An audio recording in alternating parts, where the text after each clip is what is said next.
Hey everybody, my name is Allison and today I'll be giving you a machine review on the Worlden Chainstitch machine that you can get on Amazon. A lot of you have been asking for me to give you this because I likewise have not found anything out there that was very helpful or informative about this machine specifically. There is a lot of information out there about the vintage Singer Chainstitch machines, but I was really curious if this one was even the same, and it was kind of a gamble when I ordered it.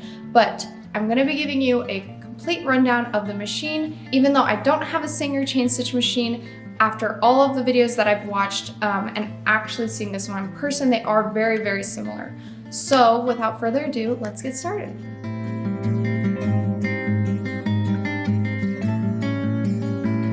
So the first thing I want to clarify is this thread stand in the background. You don't actually need this, but I thought that I was going to need it when I got this machine, but you do not have to get that. In all the videos I watched, I was so confused as to where the thread was coming from, and I will show you. It actually just sits on the floor, and the thread spools are so big in the first place too that it won't even fit on a thread stand. So the ground is actually perfect, and you don't want any tension going from you don't want any tension going from the thread up to where it goes into the machine. So you don't want it over here, you don't want it outside of here or over here. It has to be directly, almost like in front of the pedal right here, so that it goes straight up. And I'll go into more detail on how to thread this machine too, because if you get this machine, you're gonna end up watching some videos on how to thread it anyways. So you might as well just watch it here and now. But for the most part, there were just a couple things that annoyed me with this machine. The first is this rubber piece on the nipple keeps coming off, so we're actually gonna just super glue it on there. It did come with a replacement part, which was super nice, but I don't really know why it's not permanently attached anyways, because you need the rubber part on the nipple anyways in order for it to grip onto the fabric. So we're just gonna super glue that on, and it just has to dry for like an entire day. So that's why I haven't gone around to it yet. One of the other things that kind of bothers me is, and I don't know if this is how the Singer machines are, but I've had to oil this quite a bit because it just sounds like sometimes it's clicking. And I need to put the cover back on because sometimes the oil sprays down onto my fabric. You can kind of see that it's been getting dirty within there with some of the oil spray. And I usually have the cover off anyways. In a lot of videos I've watched, they also have the cover off because this part right here is where you will kind of see which direction it will feed the fabric if you're not actively, you know, obviously pressing on the pedal and seeing it move through. So if you're about to start, it's kind of nice to see like, okay, where is it gonna head when I first start sewing. And I have a variable speed machine, but some of you may not have that. And so you wanna make sure before you press the pedal to the metal that you're gonna know which direction it starts going. Next, one thing that bothered me about this machine, and I'm just gonna go over the negative things real quick because for the most part, I've had a really positive experience. This handle right here actually is something that we added ourselves, because the original piece that came with it, and I'll open my drawer here to get it. This thing is to, I'll lift this up and move it out of the way.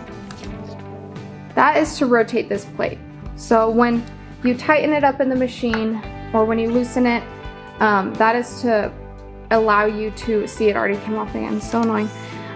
It allows you to change the hole size for which thread you're using, because as you can see, it kind of goes from medium to small over here. So that's the largest one, this is the smallest one right here.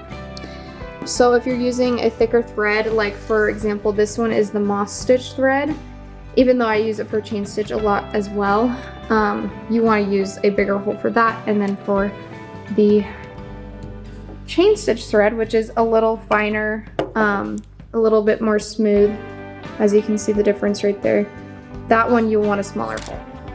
So, but anyways, the first time that I took it out to loosen this plate, it literally would not go back in. Like, it wouldn't reconnect and rethread onto it. And I was like so frustrated because my husband has to fix almost everything for me because no matter how hard I try, it does not work. So I really had to humble myself, and I was really excited to see that he couldn't do it either. And so he had to go to Ace Hardware and get that set up, and I will include all the links for the things that you're gonna need, because there's like a couple washers on here, and then this handle, and then this long screw. I don't know what this like other thing is called, but you're gonna want to get this, and it only costs like probably $5 for all this stuff. It's easier to take off anyways. The part where you put it up is right behind where you thread it, and it just wouldn't connect. It would not reconnect for the life of me. Like, spent 2 hours trying to do it. So this is useless. Also, one thing that you want to know is on this Amazon listing, it says that it's handle operated, and I thought that meant you wouldn't have to get a motor to operate the machine and you could just like kind of hand crank it, but that is not the case. It's handle operated, meaning like it's steered with this little handle underneath. So it just feeds it based off where you're turning this. That is something that is extremely important because it will not work without a motor. And the other thing you're gonna need to get too is a table that is uncut. You have to cut a hole into this table to fit this machine specifically. My husband said, I had him do it because he's very handy. He said it was actually a lot harder than he was expecting. So make sure you get someone who's handy to do this for you, because they will need to use like a router and some other like heavy duty power tools to cut through this table. And make sure that everything is marked perfectly, because it actually rests onto inside the table too. So the router like kind of creates a lip, and then the machine rests onto that lip. And there's actually 2 holes that you'll need to cut. One is for the belt to connect to the motor, and then the other is for the machine to sit on. So this total setup probably costs like $1,000, which is still probably about $1,500 cheaper than the vintage machines, and it's new, which is nice. It's really sturdy. It's, you know, all metal parts. There isn't one thing on here that's plastic, which is really nice, so you know it's gonna last a really long time. And also I would order light. I'll include links for everything in this video in the blog article, including the thread and extra machine parts, extra needles, all of that. So make sure you click the link in the video description to view all of that.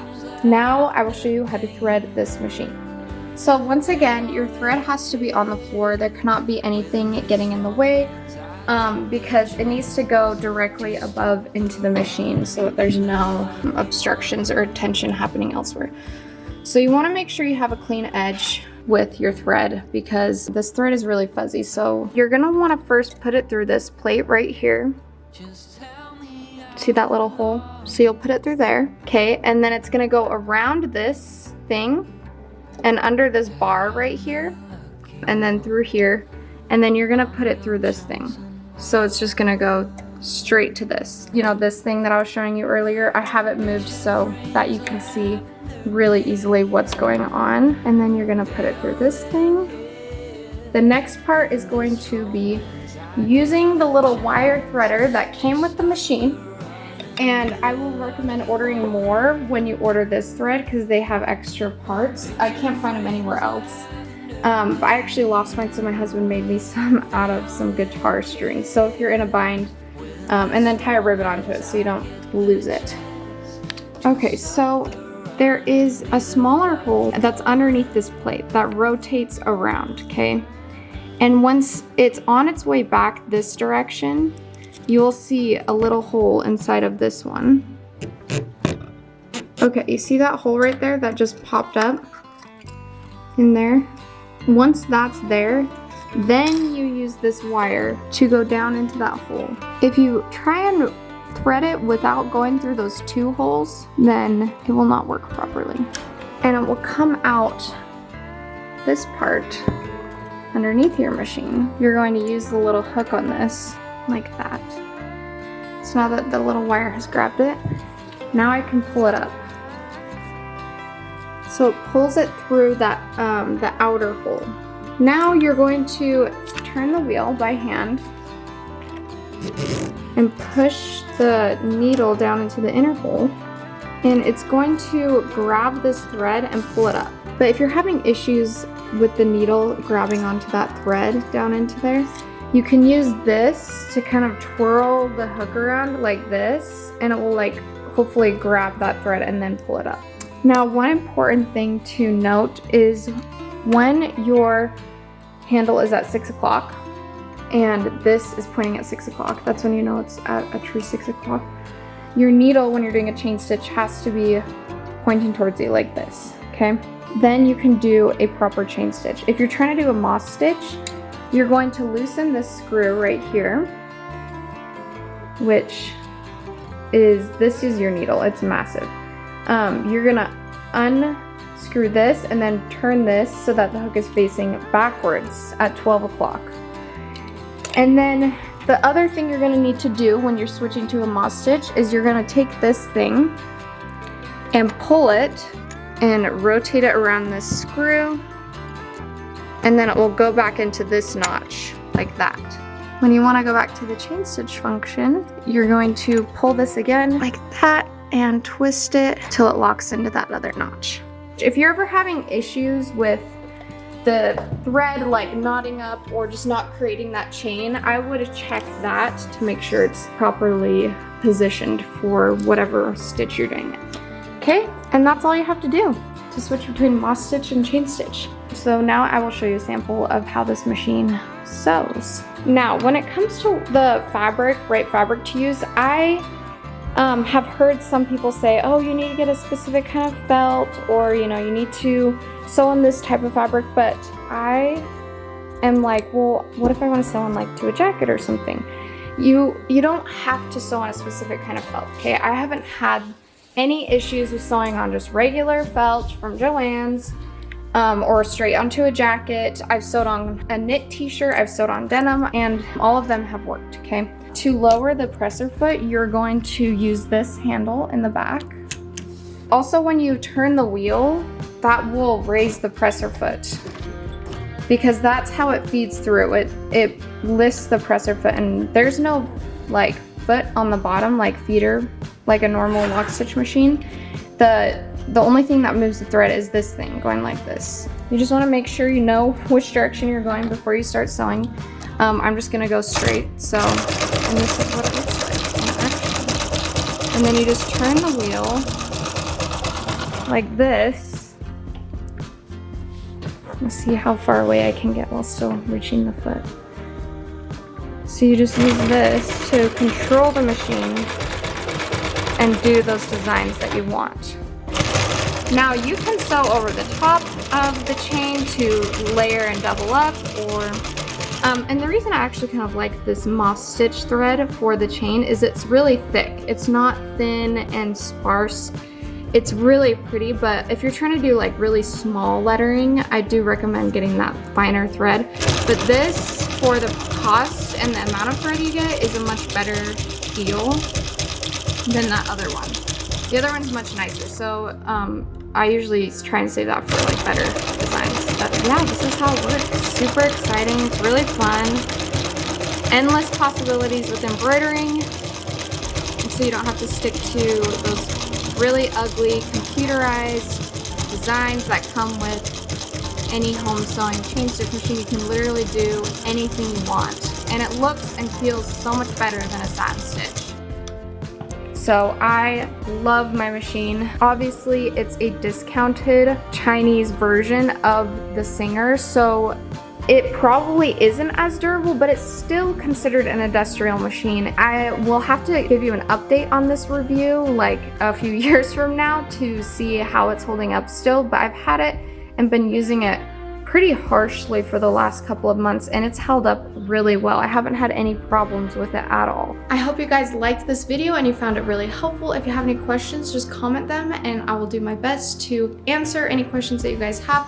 Make sure you read the blog article so that you can get the links for everything that I talked about in this video, and for just a little bit more detail into the supplies that you're going to be needing and any other things that I forgot to talk about in this video. So thanks for watching.